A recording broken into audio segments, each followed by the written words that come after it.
Hello, everyone, and welcome to the ICMDA webinars. I'm Philippa Taylor, and I'm actually standing in for Peter Saunders. I'm a former colleague of Peter's at CMF, and I've had a long-standing interest and a concern about abortion, hence asking me to host today. So the ICMDA brings together over 60,000 Christian dentists and doctors worldwide, and in over 100 countries worldwide. And today we're very privileged to have Dr. Calum Miller come and speak to us on the topic of abortion. So Calum will speak for about 30 minutes and then we'll have a Q&A after that. So any questions that you have, please just type them in via the Q&A icon at the bottom of your screen. And if you want, you can upvote other people's questions, which then makes it more likely that they will be added to the questions. But now it's my pleasure to welcome Dr. Calum Miller. So Dr. Miller is a medical doctor and he's also a research fellow at the University of Oxford, where he teaches philosophy, but he also researches abortion policy. For many years, he's been working in this area and he's published over 30 academic papers on topics on abortion, such as maternal mortality in the developing world, the empirical impact of abortion bans on women, on fetal pain, on abortion and mental health. And he regularly appears in mainstream media in the UK, and he's presented internationally on life issues, including at the White House. So, Dr. Calum Miller, welcome you and thank you for coming to speak to us today. So it's great to be back with you. I'm sure I know many of you from ICMDA from around the world. Thank you for joining today. This webinar is going to be kind of going back to the basics on abortion. What is abortion? What are the ethical principles we should use for thinking about it? And then in other webinars in the past, I've gone into more detail about how abortion impacts women, about the factors that reduce or increase the abortion rate. And I'm sure there'll be other webinars in future, but this is going really back to the basics. So hopefully we'll have time to get to everything. We might have to skip one or two bits and do them another time. But the way I sort of often start these talks, especially internationally, is looking at the state of play around the world. So in this map, you can see countries in blue or green. These are countries that allow abortion for almost any reason, or usually any reason. In red and yellow are the countries where abortion is not allowed except for extreme situations. So even though most of the world looks blue and pro-abortion, when you actually count up the countries, because a lot of these countries are smaller countries but with large populations, or the map doesn't quite project them very well, actually most countries around the world protect unborn children by prohibiting abortion. That's most countries in Africa, in South Asia, especially in Latin America, in the Caribbean, in the Pacific, and in the Middle East. It's really mostly just Europe and North America that has legalized abortion, and Northern Asia, I should say, as well. But this is changing very rapidly. And I'm sure many of you will have seen in your countries, if not already, a change in the law to allow more abortion. I'm sure you will be seeing that in the next few years. And so I'd be delighted to work with you, whichever your country you're from. It would be my honor to work with you to see how you can protect your country from abortion that is being very clearly and strongly pushed around the world with a lot of money, a lot of diplomatic and political pressure from the West, particularly against countries in the global South. So please do get in touch if you would like to work more on this. And I'm sure there are many of you here that I'm working with already. Abortion is an issue that affects everyone. And a quote that I think illustrates that well is from Martin Luther King Jr., who said that injustice anywhere is a threat to justice everywhere. He said, whatever affects one person directly affects everyone indirectly. What he's saying is that when an injustice occurs, it doesn't just harm the victim, it harms the victim's family, it harms the victim's community, and it ultimately harms all of humanity. Because we were made in communities and in relationships so that when one person hurts, everyone else hurts as well. Now, nobody knows this better than the parent of a child.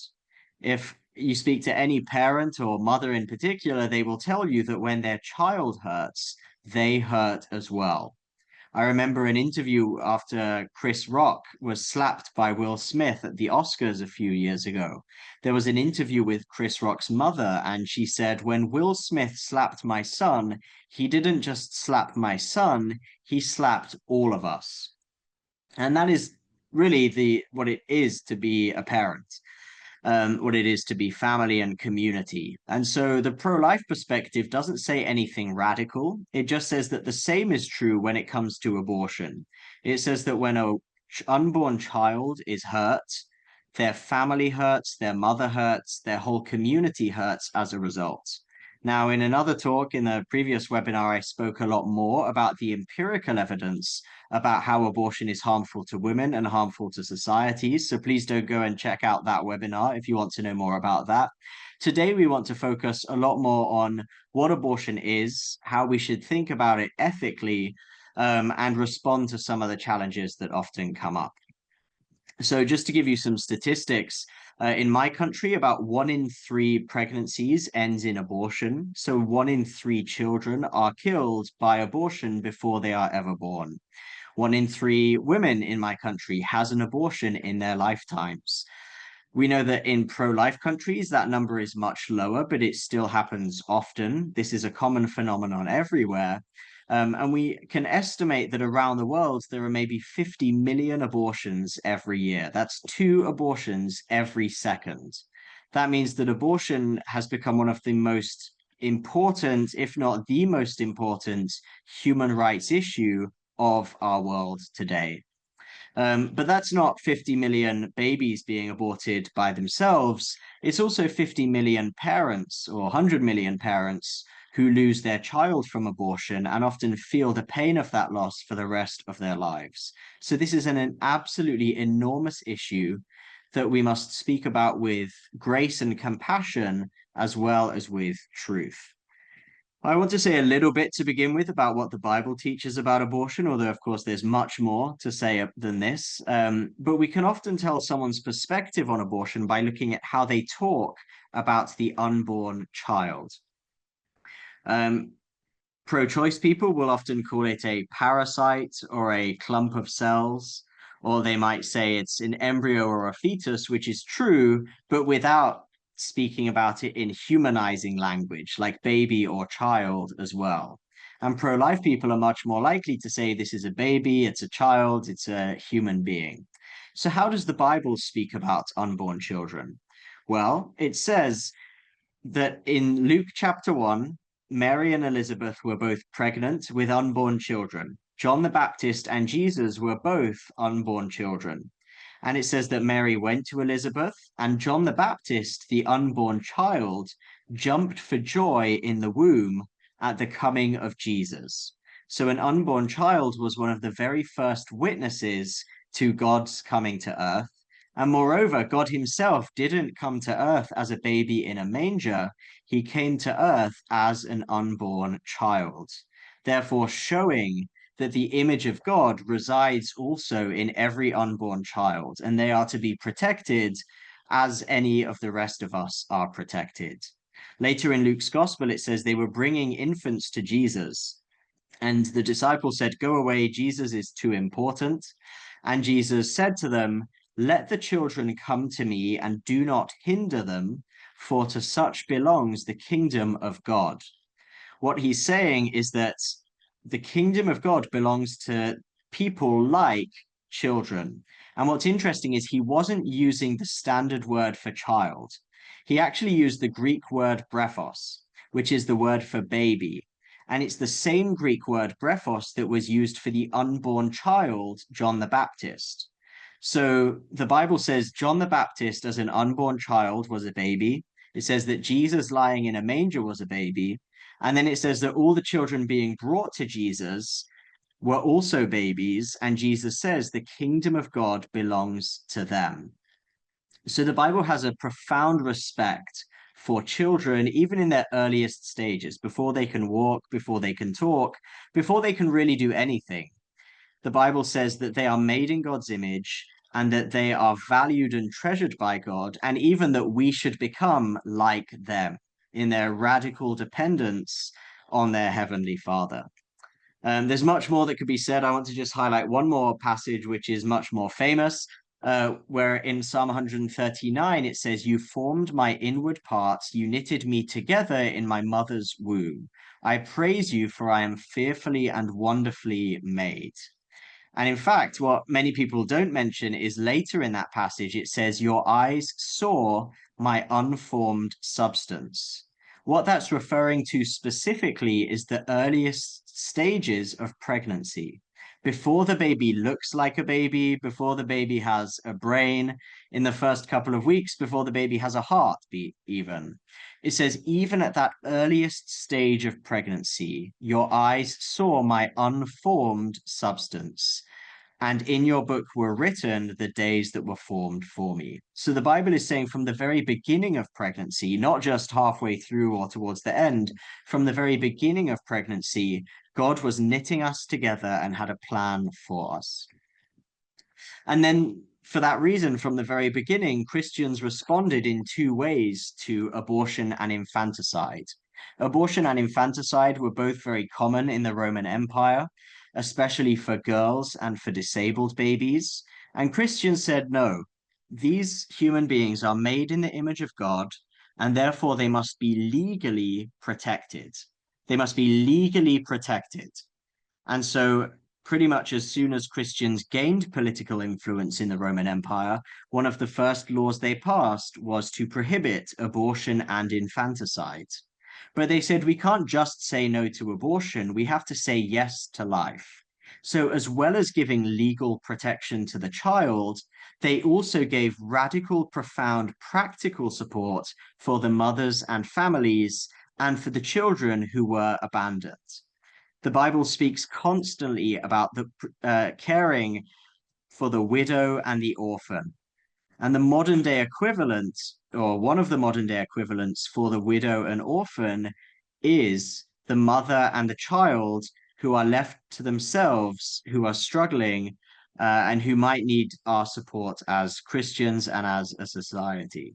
So Christians have a radical concern, not just for stopping abortion, but also for providing a positive alternative.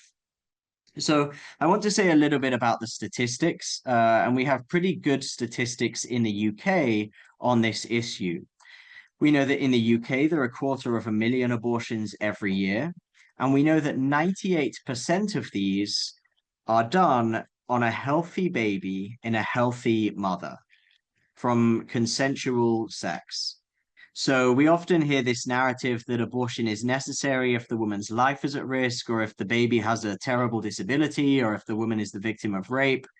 The reality statistically, and we'll come to those, but the reality statistically is that 98% of abortions are performed on a healthy baby in a healthy mother after consensual sex. Only 2% of abortions are done for those other extreme situations where we might feel a bit more sympathetic, or have some debate about it. But we'll come to that in a moment. So in my country, you can have an abortion for any reason up to 6 months of pregnancy in practice. You can have an abortion up to birth if the baby has a disability. And that's true across many countries in the Western world, but a tiny, tiny percentage are for those extreme situations. Well, what about one of those extreme situations if the mother's life is at risk? And this is one of the questions we get asked most often as doctors and as healthcare professionals. Surely, if the mother's life is at risk, there is a need for abortion. Well, we've actually done some information digging in our country to look at the statistics behind these situations. We wanted to know how many abortions are done because the mother's life is at risk, and what were the real situations behind those instances. And what we found is that a significant number of those abortions were actually a significant proportion of them were for sepsis, if the mother develops a very serious infection during pregnancy and delivery of the baby is required to prevent the infection from spreading and the sepsis from developing and getting worse.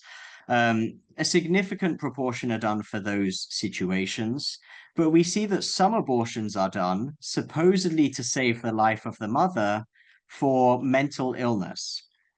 What that means in many cases is someone can say that my life is at risk if I don't have an abortion because I might end my life or because I am very depressed, whatever it might be. Now, of course, mental illness can be extremely serious, and I don't mean to undermine that at all. But we're not always talking about clear physical situations where there is a physical threat to the life of the mother. We are sometimes much more in the realm of subjective feelings, subjective assessments of is this person likely to end their life? Now, the evidence shows very clearly that if a woman has an abortion, she is actually much more likely to commit suicide. That evidence is usually not considered, sadly, because we know that abortion is actually bad for a woman's mental health and makes her more likely to end her life. But nevertheless, despite that evidence, some abortions are done ostensibly to prevent a woman committing suicide. So I say all that to say some of these laws are manipulated and exploited, particularly if a law allows abortions for health reasons without specifying any details. It's actually very common for abortion laws to be exploited. For an example, in Ghana, abortion is only really allowed for health reasons. Likewise, in the UK, abortion is only really allowed for health reasons on paper. But if you go to the UK and if you go to certain clinics or hospitals in Ghana, you can have an abortion for any reason. And in Ghana, you can have an abortion at any stage of pregnancy. All you have to do is say, my mental health would be affected by having a baby, and therefore I would like an abortion.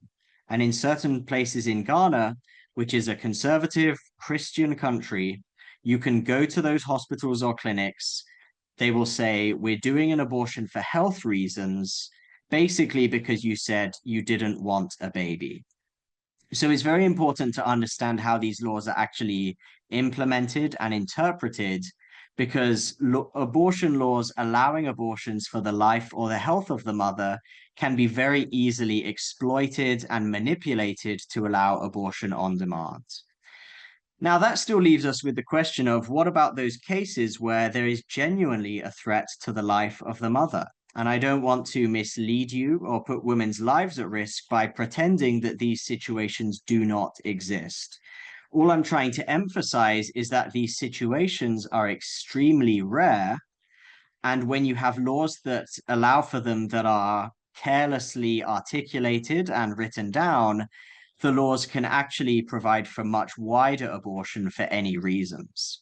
So you have to be very careful when looking at the laws on this question and interpreting them and making sure that they are not abused. But these cases do occur maybe a few dozen times a year in a country of 70 million people like the UK. You will have a few dozen cases, perhaps, out of 250,000 abortions, where there is genuinely a threat to the life of the mother if the baby remains inside the mother. And the question is abortion still wrong in those situations? Now, there has been a lot of writing about this, many different ways of articulating this position, and you will see what looks like significant debate on this question. But in terms of the legal reality around the world, the legal reality is very clear that in every single country, and I've been to many, many countries and checked that this is true, if a woman's life is at risk from her continuing the pregnancy, it is legal for the baby to be removed in order to save the mother's life. There is no country in the world where women are forced to continue pregnancies, even if it means that they will die as a result. Even if you go to countries with what look like the strictest abortion laws, like Malta or the Dominican Republic or Egypt, it's very clear in clinical practice if the mother's life is at risk, the baby will be removed. Now, some people call these procedures abortions. Some people say that these are not abortions. The language we can debate, and the language is used quite differently by different people, and that's why we often get some misunderstandings about what the ethics says we should do here and what the law says we should do here. But the reality, if you avoid the language of abortion and just talk about the reality is that if a woman's life is at risk, then every country in the world will allow the baby to be delivered early to save the life of the woman, even if that means that the baby will sadly pass away because they are born prior to viability at 16 or 17 or 18 weeks, perhaps. We know that it is never acceptable to intentionally end the life of the baby. So we should never do anything like feticide, where you inject the baby's heart and kill the baby before delivering it. I'll come on to that later.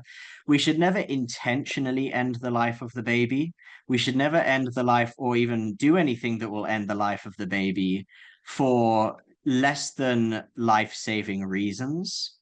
But if there is a situation where the mother's life is at risk, it is permissible to remove the baby without intentionally killing the baby, but with the intention of saving the mother's life.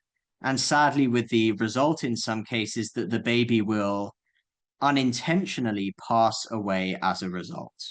So I know that that's taken a little while to unpack. I hope that makes it a little bit clearer, but that's the basic situation. These are extremely rare cases. In every country in the world, it is already legal to remove the baby in these situations to save the mother's life. But it is never okay to intentionally kill the baby, and it is never necessary to intentionally kill the baby.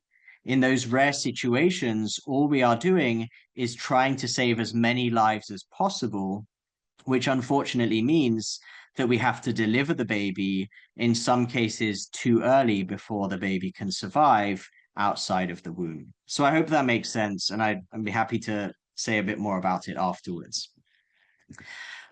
So I want to just close by saying a little bit about abortion methods. Now, for healthcare professionals, some of this might seem obvious, and we might be very familiar with how abortions are done. But I've found that some healthcare professionals don't know because they've never done it for good reasons, and are quite unaware about how these methods are spoken about in the abortion industry. And so I want to close just by sharing a little bit of the reality of what abortion actually looks like in practice. So, apologies for those of you who know this back to front because you're medically trained. I don't want to condescend you, but I do want to illustrate the reality of what abortion involves. So, there are broadly two kinds of abortions that follow the standard medical division between medical, i.e., non-surgical, using drugs or pharmacological agents, and then there are surgical abortions, which are surgical interventions to end the life of the baby. Medical abortions are traditionally done by a variety of different methods, but nowadays the standard method is to give two pills.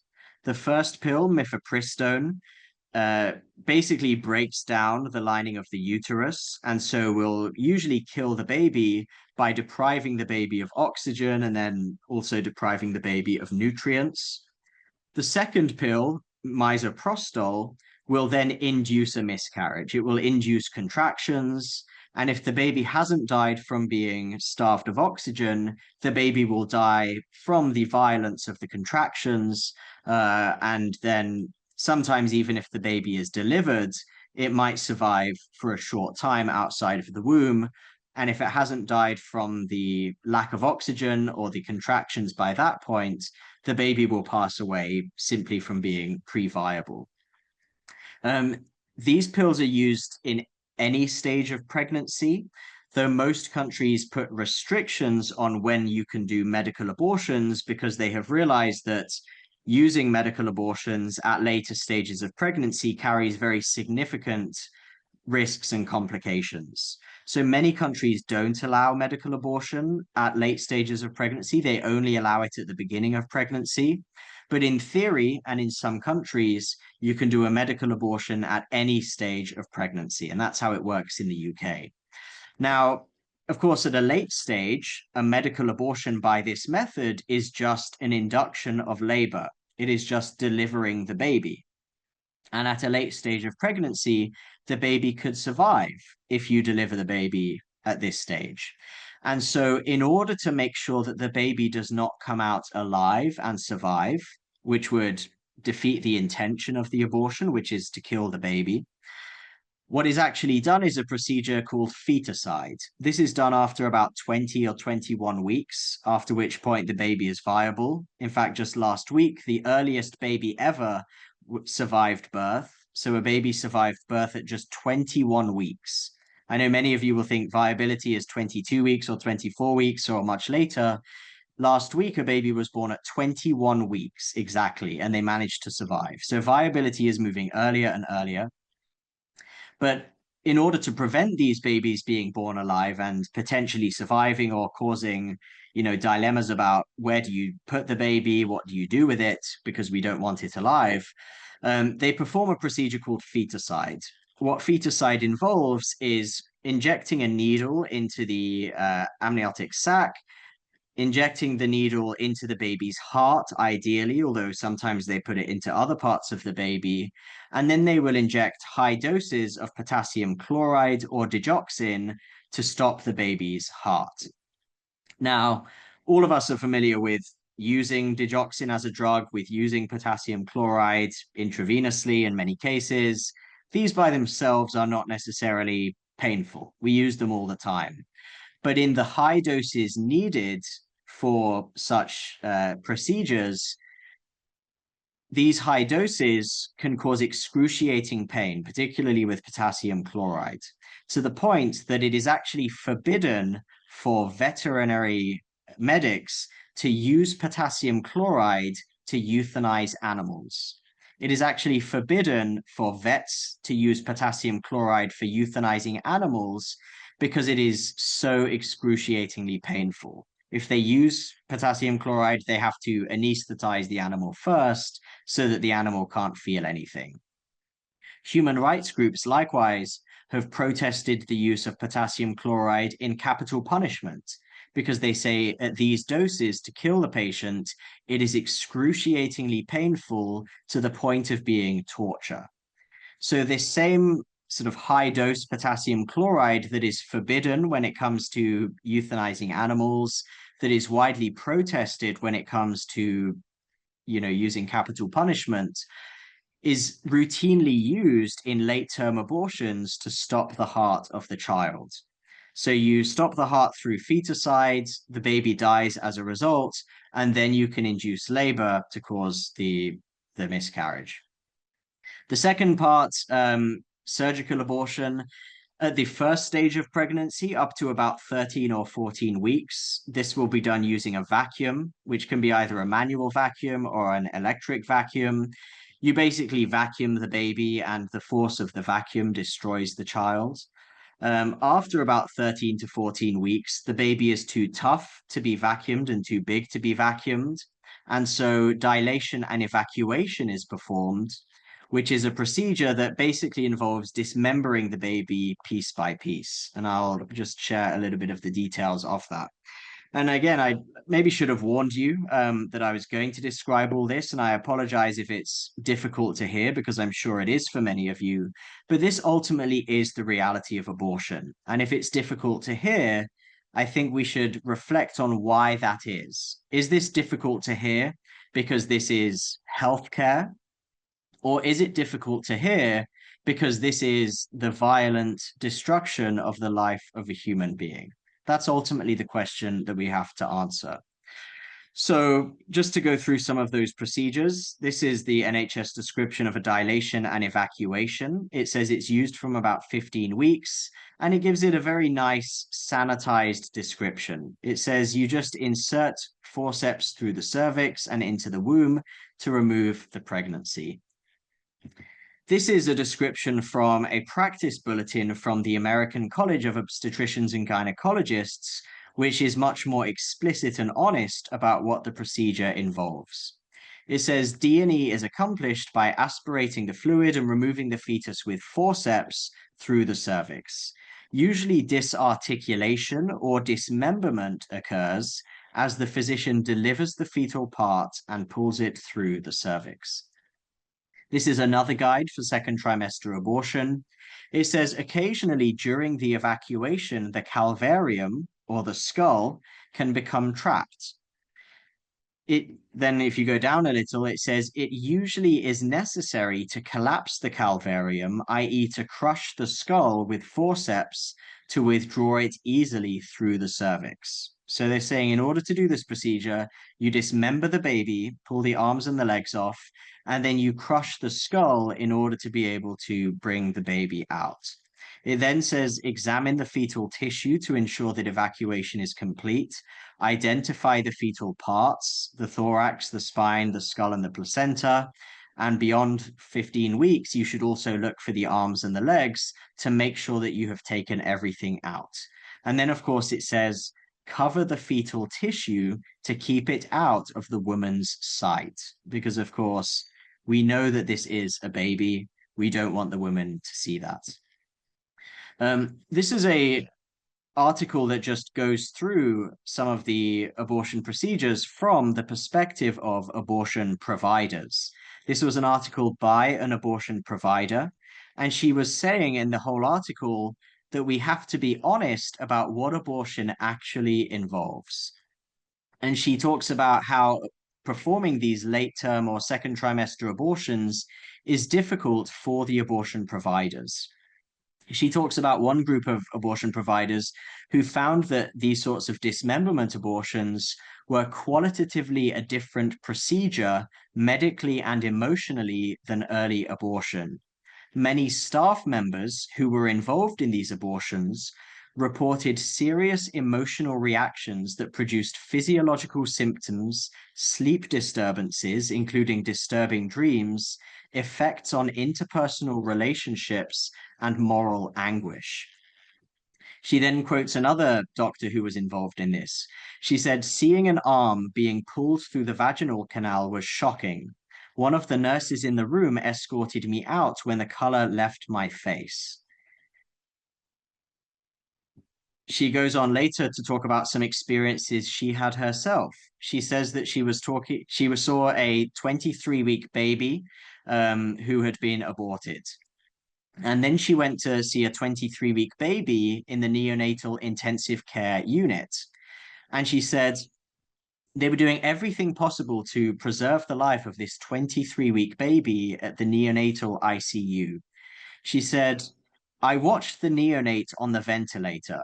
I thought to myself how bizarre it is that I could have legally dismembered this fetus or now newborn if it were inside its mother's uterus, but that the same kind of violence against it now would be illegal and unspeakable.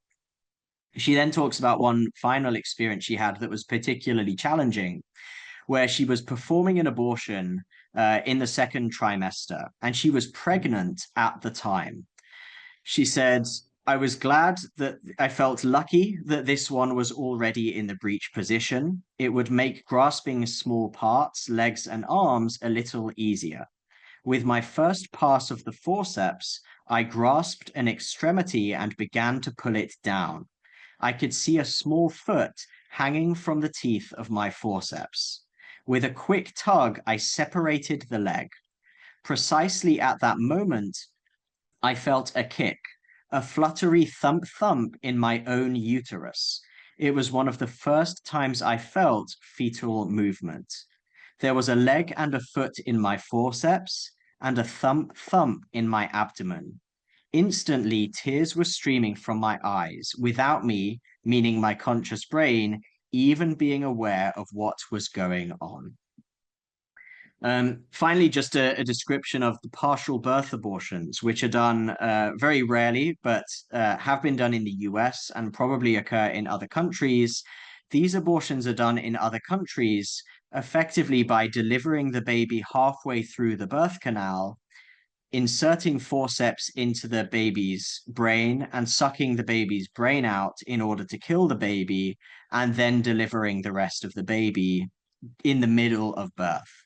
And this, as I said, happened several hundred times a year in the United States before it was finally banned a few years ago. There's a lot more to say about that. I know I'm just coming up to time and needing to move on to Q&A.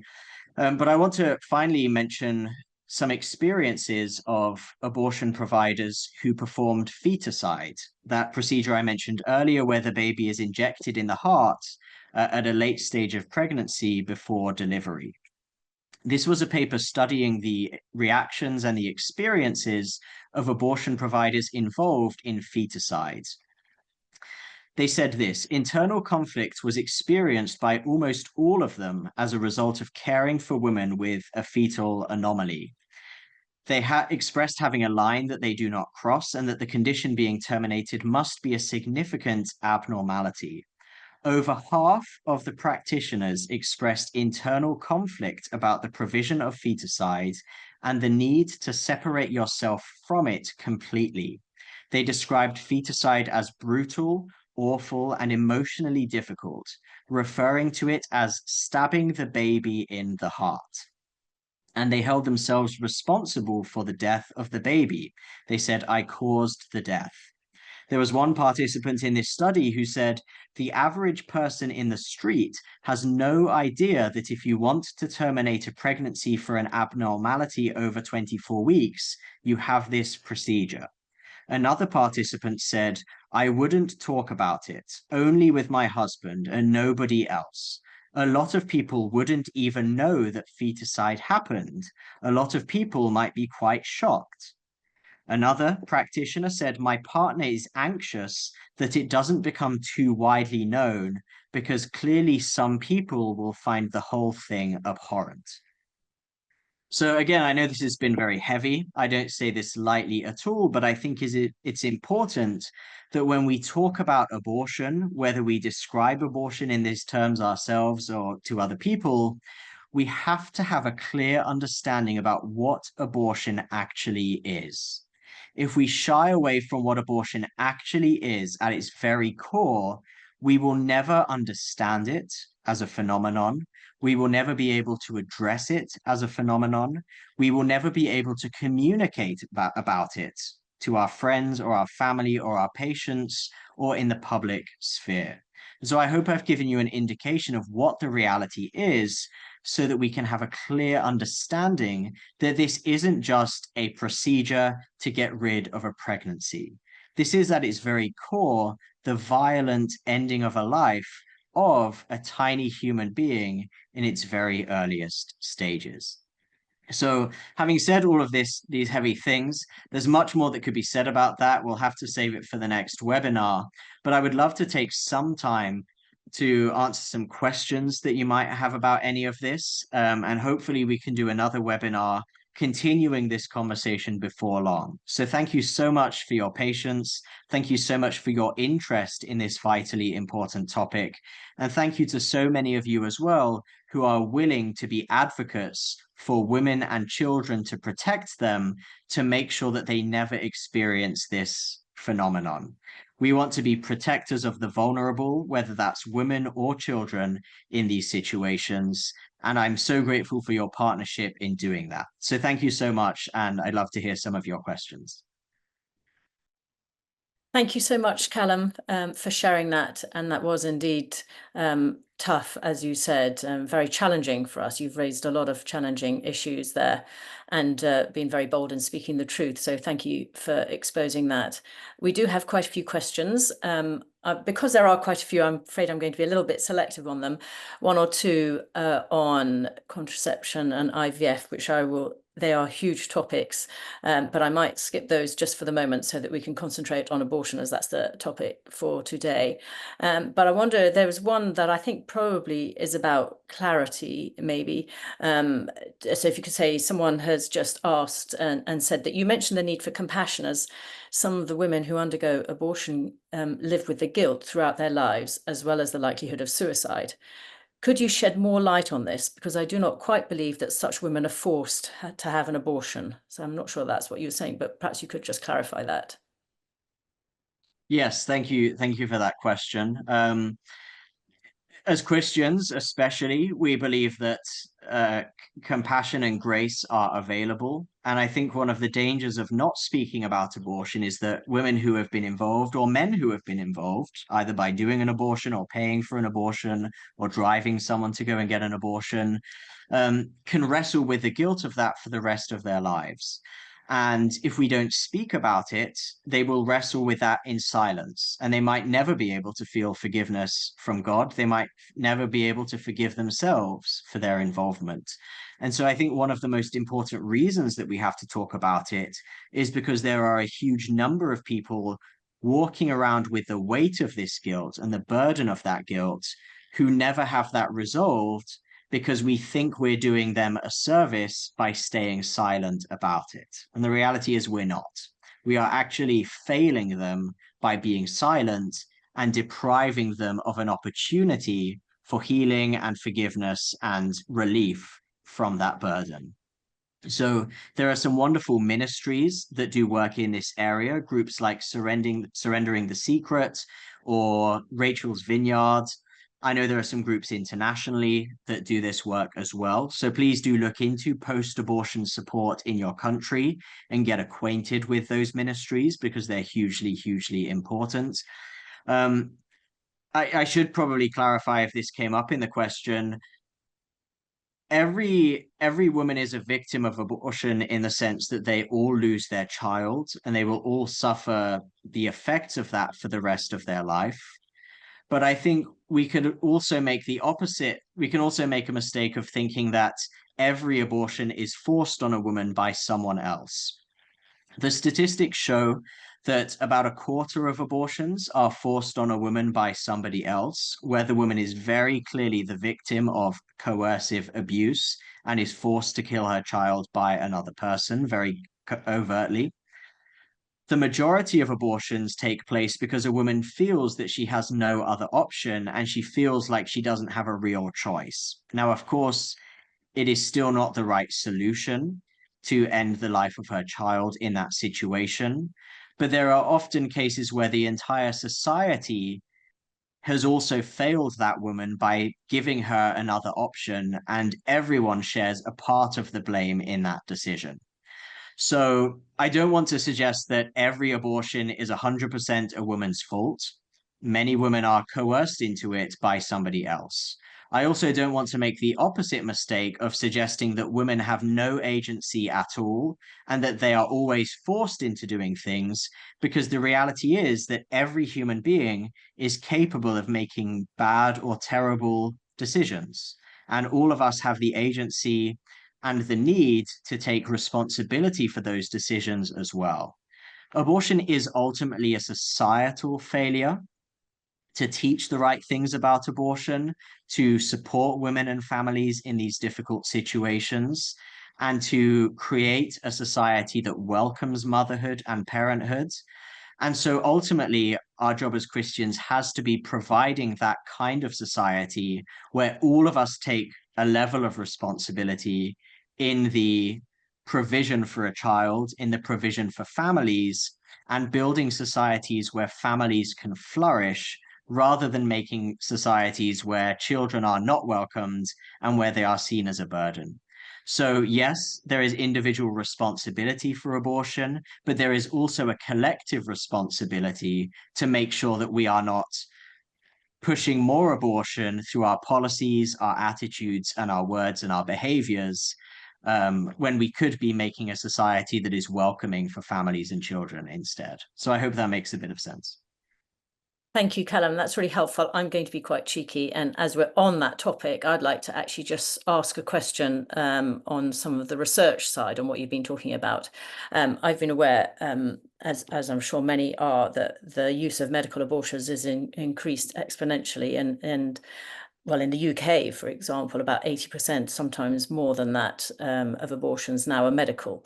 So there's a massive impact on women's mental health. And my question really is around the research.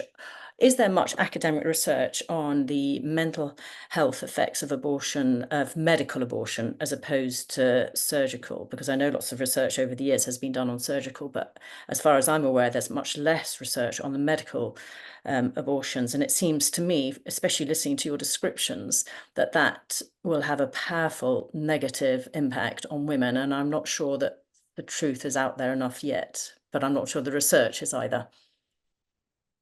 Yeah, I think to give a brief answer, I don't know of much evidence that looks specifically at medical abortion. Some people have indicated that, in a surgical abortion, you're less likely to have complications. You never see the baby because it's done, either under anesthetic or at least you're looking away, and the baby is simply removed with you never having to look at it. Whereas with medical abortion, you're often doing this without any medical supervision. You're doing it at home. You are doing it in a way that will basically leave you to see the baby and have to dispose of the baby, which we know has been very traumatic for women who have been through this. As they realize what they've done, they realize that this was a baby, they're horrified. They then have to realize and think about what they have to do with the baby and flush it down the toilet. And then they have a higher likelihood of complications as well, which can add to the traumatic nature of that abortion. So I think there's reason to think that medical abortion, which is much more common now, is causing even worse mental health problems. But I'm not familiar with any study that rigorously looks at that and has shown that in detail and very specifically. Thank you. I've had even more questions come in. Let me ask you one. I think this is quite a useful one. Mary Stopes, which is now Mary Stopes International, it's a UK big abortion pioneer. Mary Stopes was an abortion pioneer, and obviously there's now a big organisation continuing much of her work, which carries out lots of abortions. How much of her ideology as a eugenicist is still reflected in present abortion ideology and practice? What's the impact, basically, of Mary Stopes still on abortion ideology and practice? Yes, it's a good question and very relevant because Mary Stopes and International Planned Parenthood Federation are the two largest abortion providers that have international presence. So I'm sure many of you from many different countries will be familiar with these two organizations, and both of them have their roots in eugenics and racism and population control. Marie Stopes wrote, admiring letters to Adolf Hitler. She was very clear about eliminating mixed race people and so on. She was very clear about eliminating disabled people. And to the extent that because of this, Marie Stopes in the UK has actually rebranded. They no longer call themselves Marie Stopes, they call themselves MSI, which obviously stands for Marie Stopes International, but they don't want to know that or to show that very clearly. Now, what's revealing that this is really just a publicity stunt rather than genuine repentance or contrition is that if you go today, I haven't looked in a few months, but I think if you go today to the Mary Stopes Uganda website, they won't call themselves MSI. They won't change their name to get rid of their past or to show repentance for it. They are still called Mary Stopes Uganda. So it's not ultimately about changing what they believe and what they are rooted in ideologically. It is really just a PR stunt in the West because they were getting a lot of heat and criticism for their past. So I think, when you look around the world, you will see these groups. Mary Stopes, particularly big in Africa, International Planned Parenthood are very big everywhere. Even if abortion is not legal in your country, these groups are likely to have an office in your country doing family planning, advocating for legal abortion, and we know in some cases actually performing illegal abortions criminally. And they've been kicked out of some countries for criminally doing abortions. And so it is very important to keep an eye on what these organizations are doing in your country, understand the influence they are having, particularly in the Ministry of Health, where they usually have very strong links and are constantly advocating for abortion, and think about how you can be a counterweight advocating for life in your Ministry of Health, in your medical profession, and making sure that these groups are not influencing changes in the law, not performing abortions illegally, and making sure that they are held to account for the eugenic population control work that they are still doing to this day all around the world. So yeah, I hope that answers your question. Thank you. I'd love to see if we can squeeze in two more questions. Perhaps one is a very practical one from someone. I think it's really important. What about elective abortion? As a Christian medical doctor, is it ethical or right in the eyes of God if I advise one for abortion? For example, the child of rape, or if it threatens the mother's health. So he says, thank you. You know, he just wants some practical advice then as a doctor, and you're faced with that. Yeah, so I would say in terms of abortions that threaten the mother's life, where there's a clear threat to the mother's life, I hopefully explained that a little bit earlier, where I said if there is a clear physical threat to the mother's life, and the most common example is, chorioamnionitis or, intra amniotic infection, where the woman is going to become septic, and then the baby will die and the woman will die together. Most Christians, most doctors, the Catholic Church, whoever it is, every law around the world says that it is legal to remove the baby in that situation. Um, that obviously has to have a very high threshold. So there are other situations, for example, in Malta, if a woman's membranes have ruptured, but she does not have an infection, and she's at, say, 20 weeks, the best sort of standard practice is to monitor the woman exceptionally carefully. You have to be extremely careful to monitor for infection and to make sure that infection does not develop. And sometimes you can wait it out with conservative management as long as there's no infection after the ruptured membranes, and the woman will be able to survive, the baby will be able to survive, and then you can deliver the baby at, say, 22 or 23 weeks and keep it alive in the ICU. If the infection develops, the general advice is you have to deliver the baby or the woman is going to pass away. So I want to be clear that these are very difficult medical cases and they require significant discussion, and they require very careful monitoring because women's lives can very easily be put at risk if this is not done carefully. But it is possible with a very high threshold to remove the baby if the woman's life is clearly at risk from a physical situation. What elective abortion typically refers to is the opposite case, where there is no threat to the woman's life. It is done for a social reason or an economic reason, and sometimes health reasons are included. Now, I mentioned earlier that the language of health is unhelpful here because health can mean anything from a genuine life-threatening situation to a woman says, I wanted a baby boy, and having a baby girl would affect my mental health, and therefore I want an abortion for my mental health because I didn't want a baby girl, I wanted a baby boy. So health is a word that can be manipulated and exploited and abused in any way. And I advise not thinking about abortion in terms of health reasons. I would divide it into, is there a clear physical threat to the life of this woman, or is there not? If there is not, then there's no risk to her life, and therefore there is no justification for ending the life of her child. Ultimately, this is a life or death question. The question is, how, as medical professionals, can we uphold our duty to save lives and not end lives? In those very rare cases where there's a clear threat to the life of the woman, the only way to save any lives in most of those cases is to remove the baby to save the life of the woman. In the 99.99% of other abortions or people asking for abortions, there is no threat to the life of the woman. And therefore, the question is, can we kill this child when it is not necessary to save the woman's life? And I think for anyone who believes in human rights, for anyone who believes in the right to life, for any Christian, especially who believes in the right to life and not ending a life made in God's image, the answer has to be no. The right to life exists no matter how big or small you are.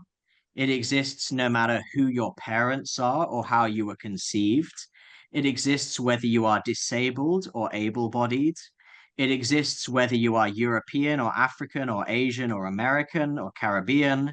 It exists whether you are black, white, or whatever other shade of skin color you have. It exists whether you are male or female.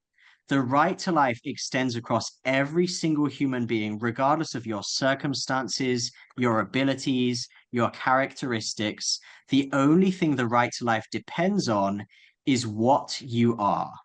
Are you a human being made in God's image or not? And if you are a human being made in God's image, then it is not right to end the life of that child. Now, of course, there's a huge amount more that can be said. Maybe we can do a webinar specifically on those extreme cases like sexual assault or disability, because I know that there are challenging questions and very emotional questions and very important questions about how do we best serve women in these very vulnerable situations. When I say all of this, I don't mean to dismiss the importance of caring for women in those situations, giving them genuine answers and genuine support and the utmost sympathy.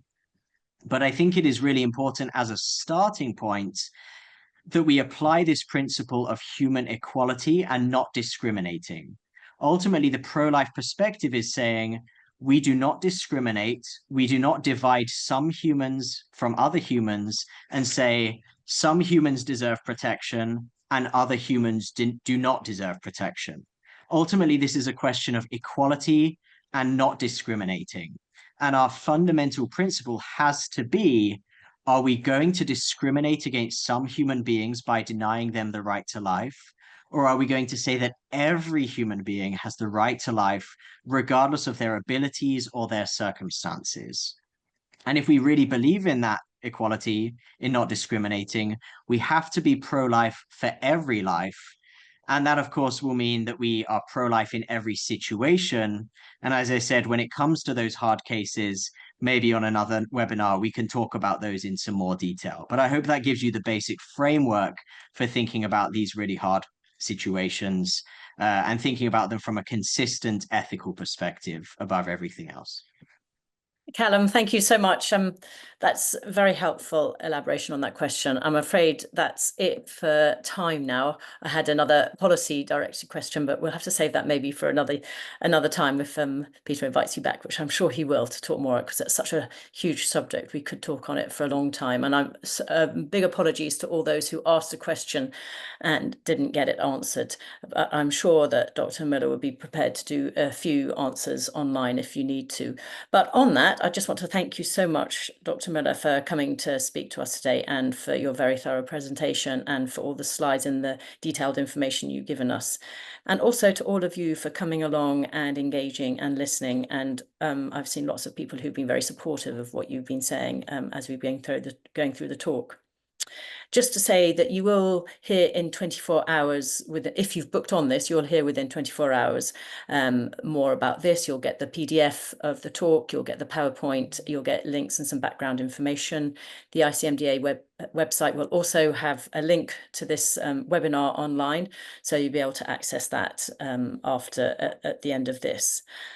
And for now, it just leaves me to say thank you again for coming along. Thank you to Dr. Miller.